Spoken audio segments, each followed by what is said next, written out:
Los psicólogos debemos tener la vida perfecta para atender a nuestros clientes. Muy buenas tardes, colega. Te saluda Carla Cabrera y hoy me acompaña nuestra querida psicóloga Angélica Islas para hablar de 5 puntos a lo largo de esta sesión. Hola, psicóloga Angie, buenas tardes. Hola Carla, muy bonita tarde a todas y a todos los que nos ven por acá. Claro que sí, 5 ideas que estamos pensando que escuchamos reiteradamente en los grupos y por parte de otros colegas y que tenemos la intención de abordarlas como para quitarnos un poquito ese peso de encima, ¿no? Quizás esa piedrota de pensar que el terapeuta o el psicólogo tiene que tener un chorro de características que a lo mejor ni siquiera son necesarias. Primer punto, el psicólogo debe tener la vida perfecta para atender a sus clientes. Este es uno de los mitos más grandes en la psicología y en la psicoterapia y parece que traemos cargando una lápida encima siempre, ¿no? De estar pensando que si, por ejemplo, yo voy a ser terapeuta familiar, hoy me toca atender a una familia, vaya entonces que yo tengo que ser casi, casi que la mamá perfecta para poder atender a un sistema familiar y poder acompañarles en esta búsqueda de perfección. O si hoy me toca atender a una pareja, pero solo voy a estar en capacidad, por ejemplo, si mi relación de pareja es estable y tiene pues una serie de características, ¿no? Si, por ejemplo, soy casada y tenemos una relación de hace muchos años, pero la verdad es que pues los terapeutas pues también tenemos dificultades en la vida, en las áreas personales y que no tienen que verse reflejadas en el proceso psicoterapéutico, porque el proceso psicoterapéutico viene de otras bases, de modelos terapéuticos bien fundados, bien estudiados, con una metodología que hace que se vuelvan útiles, que se han estado observando por años, por décadas y que funcionan y que a lo mejor lo que el terapeuta hace es ponerle su estilo, más no ponerle o quitarle efectividad al modelo de acuerdo a nuestra vida o a nuestras experiencias personales. Entonces, respecto de este punto, es muy importante establecer esta diferencia entre otorgar información y, e intervenir desde un modelo basado en ciencia, un método que esté probado, en el cual vamos a procesar información que nos están brindando los usuarios desde un marco de referencia científico estrictamente. Y antes de entrar al programa, me estaba preguntando yo misma, ¿no? Si para ir al cardiólogo el médico necesita tener una cardiopatía, o si para ir al ginecólogo necesita ser una mujer que tenga un aparato reproductor femenino, y así con cada especialista de la salud me estaba haciendo esas preguntas y la respuesta es no.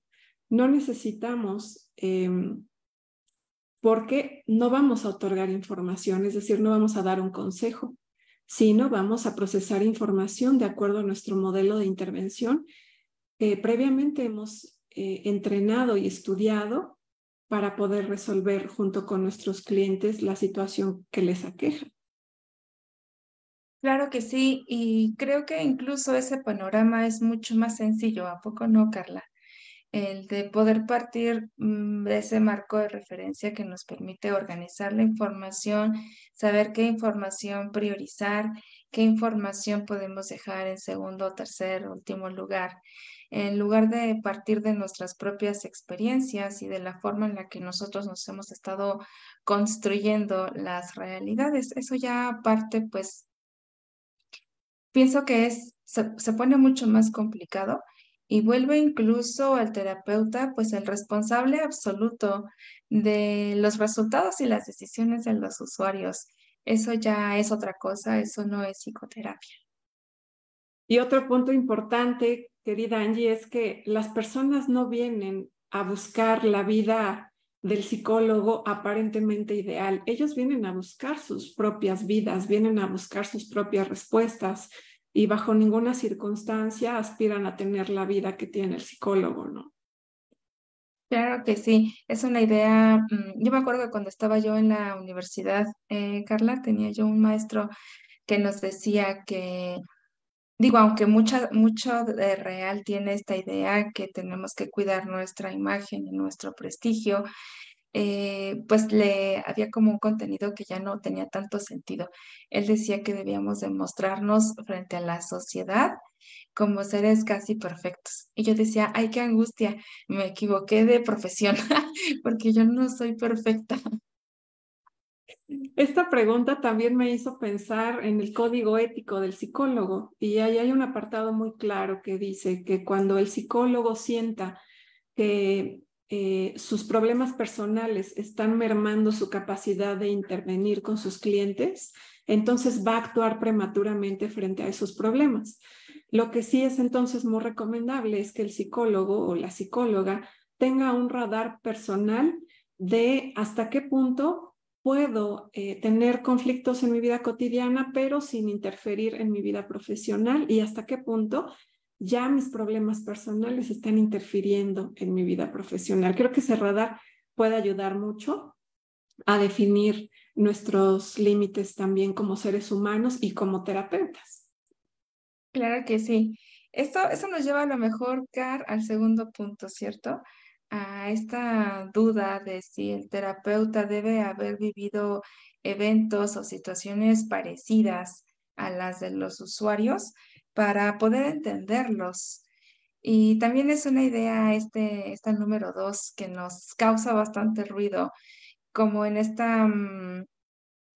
pensamiento de que solo las personas en las que sus realidades se asemejan un tanto a las mías, quizás por edad, sexo, género, orientación sexual, situación económica, bla, bla, bla, van a marcarme una población a la cual sí puedo serle útil y a cual no. ¿Qué piensas de esta idea, Car?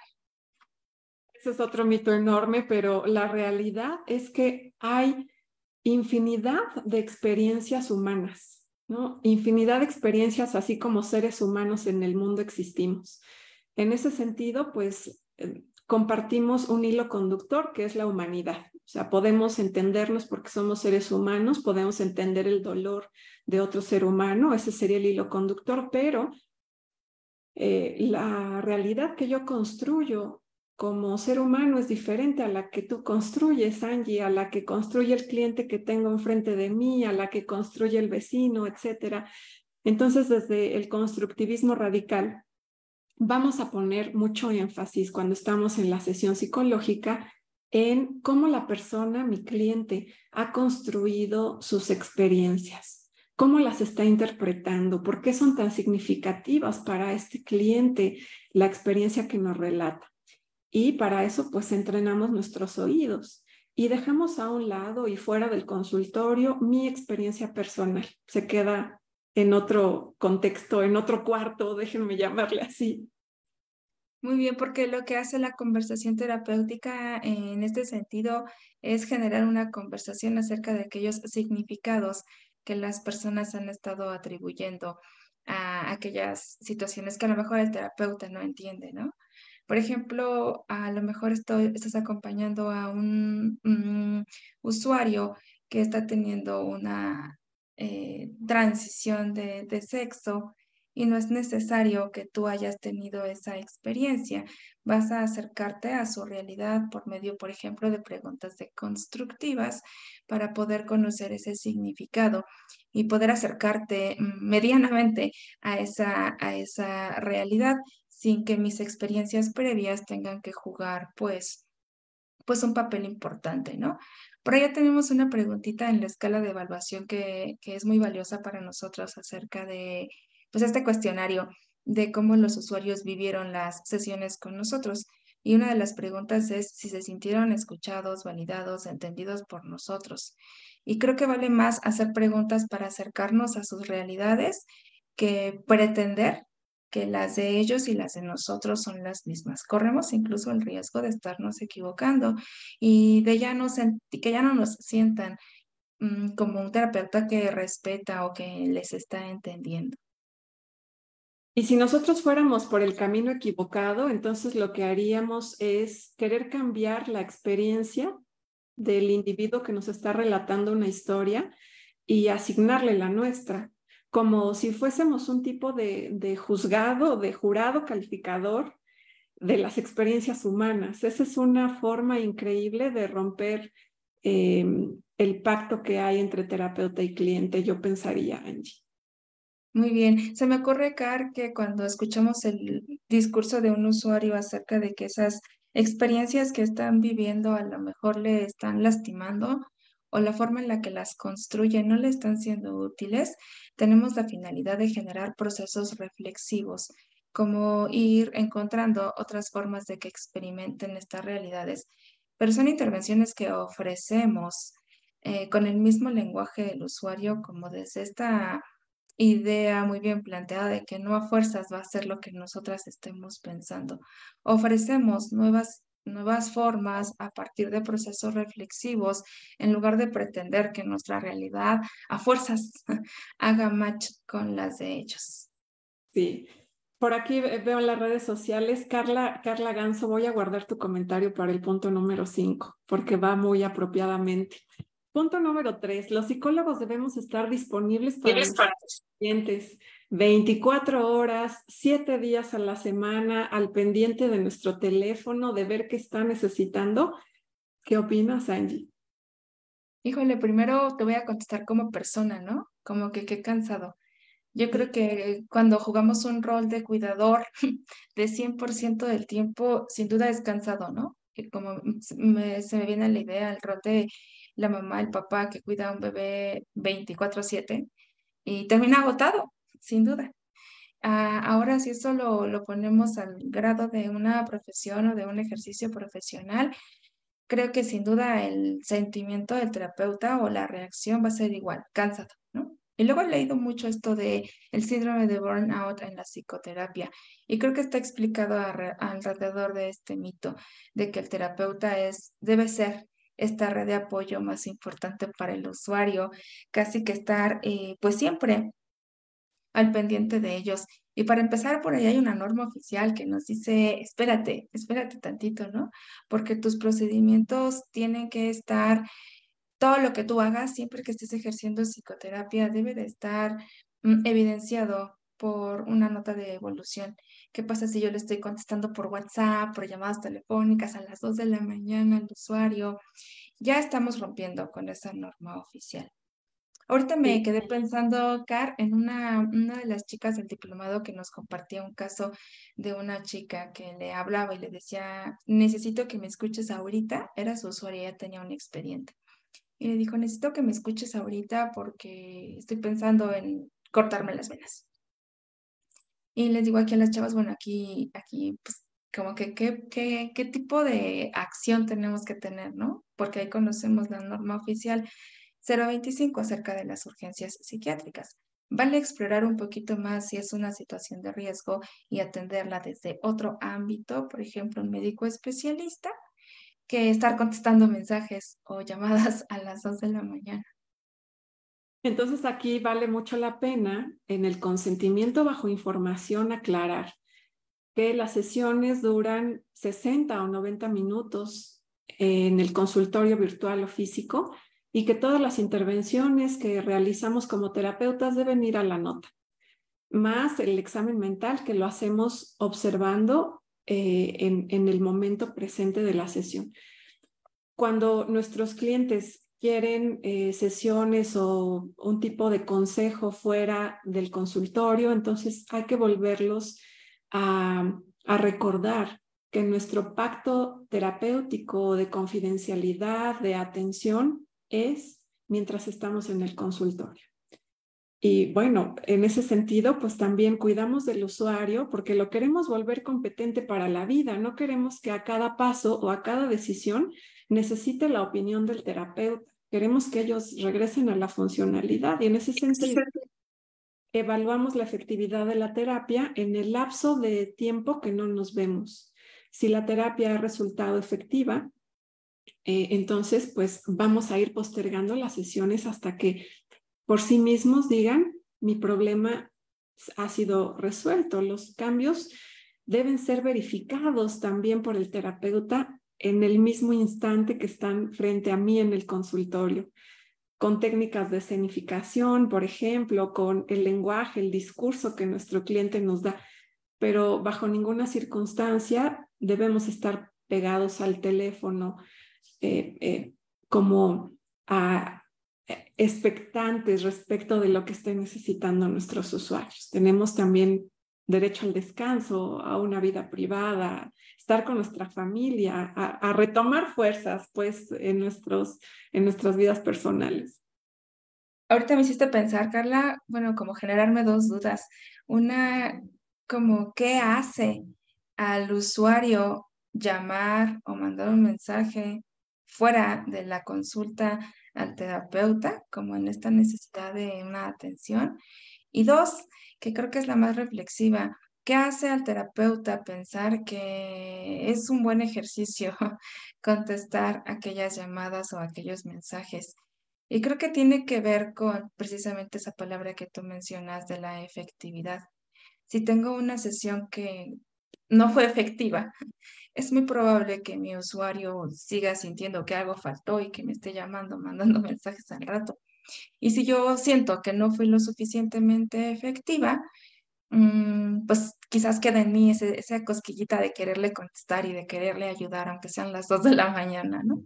Y me encanta esta postura de por eso estamos durante los 60, 90 minutos de la sesión, revisando ahorita aquí que se generen esos cambios en las interacciones, que aquí se generen esos procesos reflexivos, que aquí se generen esas otras formas de explorar las experiencias para que cuando ya no estén con nosotros puedan seguir haciendo precisamente eso. Y ni ellos requieran llamarnos, ni yo requiera contestarles. Ahora me hiciste recordar a una maestra del posgrado que decía que nuestra profesión es un tanto mesiánica.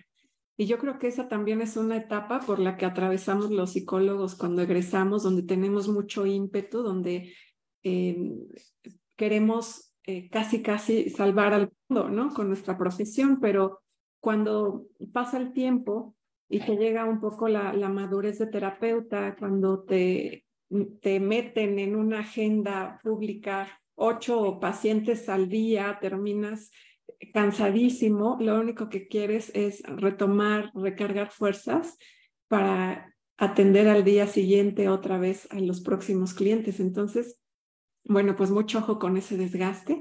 Tenemos derecho a recargarnos, a tener una vida personal también. Vamos con el punto número 4. Muy Los bien, hijos. Sí, Angie. perdón, perdón, sí, punto número 4, sí, sí es cierto que debemos tomar decisiones por los usuarios. Esas decisiones valiosas, yo creo que la que más escuchamos es la de las parejas. Venimos a que usted nos escuche y nos diga si podemos seguir en la relación. Y entonces, si estoy yo pensando, terapeuta, que es cierto que yo debo de tomar esa decisión, pues empiezo a sentirme muy abrumada, ¿no? Empiezo a sentirme con una gran responsabilidad y a lo mejor pues muy dudosa de cuál será la respuesta correcta respecto a esto. Creo que esta la respondemos de una forma bastante sencilla. Simplemente los procesos terapéuticos no están encaminados a dar consejos, más bien a generar preguntas. A que una pareja que dice, psicóloga Carla, venimos a terapia para que usted nos diga si podemos seguir en la relación, pues sin duda la psicóloga Carla va a convertir esa demanda de los usuarios de que decida ella por la pareja en una pregunta, ¿no? Que ustedes quieren seguir en la relación. Oye, Angie, vamos a hacer un ejercicio. ¿Qué te parece? El que siempre le hacemos a nuestros alumnos. Miren, piensen en un problema que estén atravesando ahora mismo o por el cual hayan atravesado recientemente. Solamente piénsenlo, colegas. Ahora, les vamos a pedir que tomen 1 hora diaria para pensar acerca de este problema. 1 hora diaria. Esto que estoy haciendo es un consejo. El consejo proviene de una perspectiva personal, algo que yo, Carla, pienso que le puede servir a la persona con su problema, pero no está probado científicamente que vaya a funcionar. Vamos a hacer ahora una pregunta reflexiva. ¿Cómo te darías cuenta de que esta situación que estás pensando comienza a resolverse? Esta es una pregunta que proviene de la terapia breve centrada en soluciones. Y si se dan cuenta, la segunda pregunta orilla a la persona que la recibe a reflexionar y a decir, sí es cierto, ¿cómo me voy a dar cuenta de que este problema se está resolviendo? Esta pregunta, pues sí, viene de un método, viene de un modelo. Sabemos que al realizar esta pregunta buscamos excepciones al problema, técnicamente lo llamamos así, y obligamos al cliente a reflexionar. Entonces, hay una diferencia grande entre el consejo y el proceso reflexivo. Muy bien, que el consejo, mira, hay consejos como muy básicos que pueden o no, pero pueden o no funcionar, ¿no? Por ejemplo, ese ejercicio que haces ahorita, Carla, a lo mejor yo estaba pensando que me siento muy abrumada por el futuro y tú me pones a pensar en mí, puede o no funcionarme, ¿no? Porque a lo mejor el seguir pensando es lo que más me abruma. Y corremos el riesgo, pues, precisamente de que el consejo incluso haga más fuerte el problema de los usuarios y nos volvemos responsables del resultado. Cuando aconsejamos a alguien, sí que somos pues ese agente que está mandando a hacer a alguien y que se responsabiliza de eso. Y lo que nosotros pretendemos con los modelos terapéuticos es que los usuarios puedan precisamente marcar esas decisiones hacia ellos, hacia el objetivo que están buscando alcanzar y generando procesos reflexivos, perdón, como en esta pregunta que tú propones.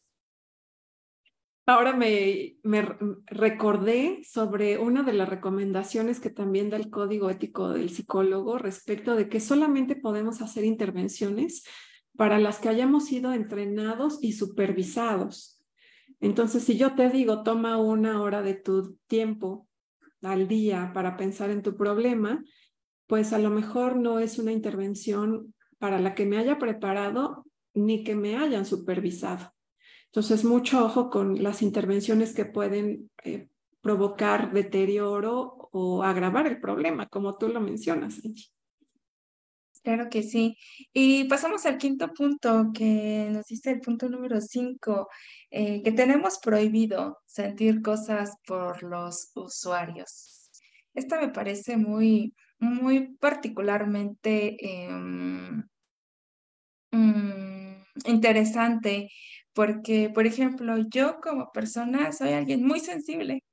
Entonces creo que se me dificultaría mucho tener enfrente a una persona y comportarme como si fuera de palo. Hay personas, hay historias, hay experiencias que nos llegan al corazón y que nos llevan a experimentar pues una serie de cosas. Ayer por la mañana estaba atendiendo a una usuaria que me contaba que su mamá tuvo un intento suicidio cuando ella era una niña y me contaba de pues cómo fue para ella el resto de sus días. Dice que regresaba a la escuela y todos los días decía a ver si mi mamá sigue con vida. Y ahora su mamá le preocupa nuevamente mucho. Y su mamá tiene más o menos la edad de mi mamá, haciendo yo cuentas. Y me quedé pensando en lo agobiante que ha de ser ese panorama. Y no pude evitar sentir un montón de sensaciones que me acercan a la usuaria, que me acercan a su realidad y a su experiencia y que me permiten contribuir con esas reflexiones. ¿Qué experiencia tan terrorífica no poder sentirlo o acercarme a lo que siente otro ser humano? Es prácticamente imposible. Y mira, por aquí le guardé a Carla Ganso su comentario. Dice, en la universidad tuve una muy mala experiencia con un maestro que en una práctica de clase me hizo un comentario muy negativo sobre cómo iba a ejercer solo porque no aguanté y me puse a llorar por el caso de mi compañera. Híjole, y creo que estos mitos se repiten generaciones tras generaciones y lo que nosotros les decimos siempre a nuestras alumnas es usa lo que estás sintiendo, porque eso que estás sintiendo te humaniza, pero además es un hilo conductor con tus usuarios. Alguna vez yo en adicciones atendí a un joven que reclamaba el abrazo de su papá. Y ustedes van a decir, ay, ¿eso qué tiene de grave? No, bueno, pues es un joven de 16 años que nunca tuvo un abrazo de su padre. Y eso fue uno de los motivos que lo llevó al consumo. Y cuando el padre está frente a él y el chico le dice, papá, tú nunca me has dado un abrazo. Y el papá renuente porque decía, es que a mí no me enseñaron a dar abrazos, ¿no? A mí me enseñaron a ser un papá directivo, rígido, así muy estructurado y muy en pose, pero no sé darte abrazos. Y el chico volvía a implorar que le diera un abrazo y el papá le decía que no. Entonces, imagínense, nosotros somos hijos, nosotros somos padres, nosotros somos mamás, hermanos, y te puedes imaginar a un joven de 16 años que implora un abrazo y que su papá no se lo puede dar. Pues claro que como humano te rompe, ¿no? Porque puedes imaginar el dolor de vivir así toda su vida. Y no nada más ahí, sino el dolor de que se lo está pidiendo ahora y el papá no puede o no quiere dárselo. Entonces, todo lo que sientas en sesión, colega, enojo, tristeza, lo que os gusten y manden, úsalo, ¿no? Y verbalízalo y dile, me identifico contigo, puedo sentir tu dolor, me estoy imaginando lo que tú has pasado, siento la angustia, etcétera, porque eso hace que los procesos psicológicos pues sean muy cercanos y que el terapeuta se vuelva una figura o una red de soporte muy importante para nuestros clientes. Y nosotros bajo ninguna circunstancia les decimos, vuélvete una roca, porque eso sería terrorífico. ¿No crees, Angie? Claro que sí. Ahora hay un momento en el que el terapeuta indudablemente debe de hacer la práctica de guardarse rotundamente lo que está pensando. Y es cuando no va a servir aquella cosa que está pasando por tu cabeza o por tu corazón, que no funciona. En una ocasión, una de las chicas del diplomado me contaba que estaba atendiendo a una mujer que iba porque decía que había tenido una interrupción del embarazo y que estaba sintiéndose muy culpable. Y la terapeuta me dice, Angie, me siento muy, muy mal, no sé qué hacer porque yo soy pro vida, yo esos actos los tengo ampliamente pues castigados, o sea, es algo que yo, incluso yo pertenezco a varios grupos donde se manifiestan eh, en contra de estas ideas, ¿no? Ahí, pues, por supuesto que la terapeuta tiene que hacer el ejercicio de evitar hablar de lo que siente o de lo que piensa, porque para nada le va a ser útil a la usuaria ese tipo de contenido. Pero sí nos podemos acercar como personas, ver a esta usuaria, porque me decía, ella llora mucho. Le digo, pues que tú no has traído el corazón roto. Y me dijo, sí. Le digo, pues puedes hablar de eso, de lo doloroso que resulta en muchas ocasiones el traer el corazón roto. Y te puedes acercar con la usuaria desde este parámetro y tendremos que ser también muy, muy cuidadosas con las cosas que pudieran ser muy riesgosas que estuviésemos usando. Simplemente no le sirve al usuario. Entonces, una buena fórmula cuando el terapeuta siente algo en su corazón es compartirla con el cliente, pero además debe venir una pregunta interventiva, una pregunta reflexiva, porque eso que decimos debe ser propositivo para resolver el problema del cliente que está frente a mí. Y si no logro o no puedo porque mis experiencias personales o ideologías no me lo permiten, pues también se vale decir, con este caso no puedo, ajá, lo voy a derivar, lo voy a referir porque mi ideología va contra todo esto que estoy escuchando. Y otra vez volvemos al tema de los límites, saber con mucha precisión cuando hay un tema o una situación que no puedo manejar. Me haces pensar en la palabra conciencia, Carla. Debemos Sí. de ser conscientes que esta idea, esta sensación viene de mí y antes de arrojarla, reflexionar en qué tan útil le va a ser al usuario, cuál es mi intención de arrojar esta experiencia propia, este sentimiento.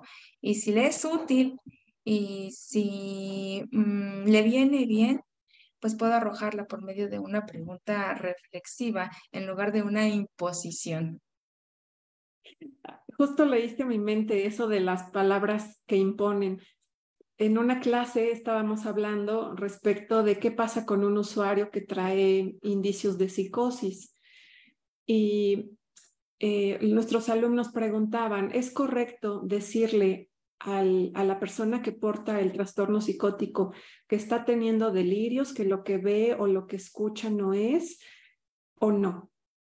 Y la respuesta es, pues no, porque él está viviendo en su realidad. Entonces nos decía la psiquiatra, si tú lo confrontas, si tú confrontas su realidad, puede que agraves su situación. Entonces, este es un ejemplo muy explícito, el brote psicótico, pero yo pensaría que es así en las realidades que construimos los seres humanos. Debemos ser muy cuidadosas porque es lo más valioso que tienen.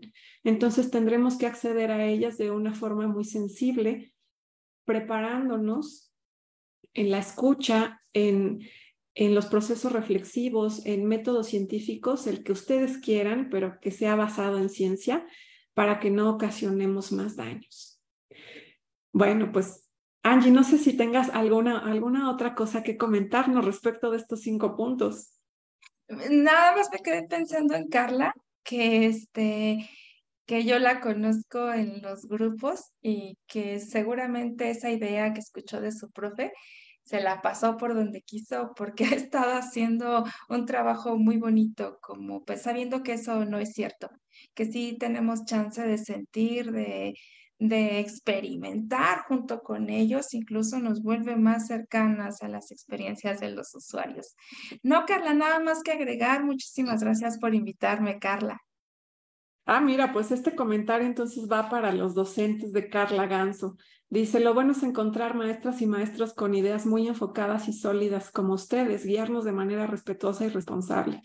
Eri Avi, Henry Salazar, por aquí nos mandan saludos desde Honduras, Beto Moreno, mil gracias a todos por seguirnos y por escuchar. Esperamos que estas ideas les hayan sido útiles y queremos invitarlos al Diplomado en Terapia Familiar que va a iniciar el próximo jueves 23 de noviembre y previo al inicio tenemos un webinar. El jueves 9 de noviembre, en punto de las 5 de la tarde, a través de videoconferencia Zoom. Si tú quieres participar en este webinar gratuito, conversar con nosotros, exponer casos clínicos o simplemente conversar respecto de lo que ocurre al interior de tu consultorio, bienvenido, colega. Nos vemos el jueves 9 de noviembre a las 5 de la tarde. Si tú quieres acceder a este webinar gratuito, mándanos un WhatsApp o un Messenger y con mucho gusto te compartimos el link con toda la información. Gracias, psicóloga Angie Islas, nuestra maestra titular del Diplomado en Terapia Familiar y Diplomado en Terapia de Pareja. Así que también la verán en las clases. Psicóloga Angie, gracias por todo. Gracias, Carla. Gracias a todos. Bonita tarde. Bonita tarde. Bye, bye.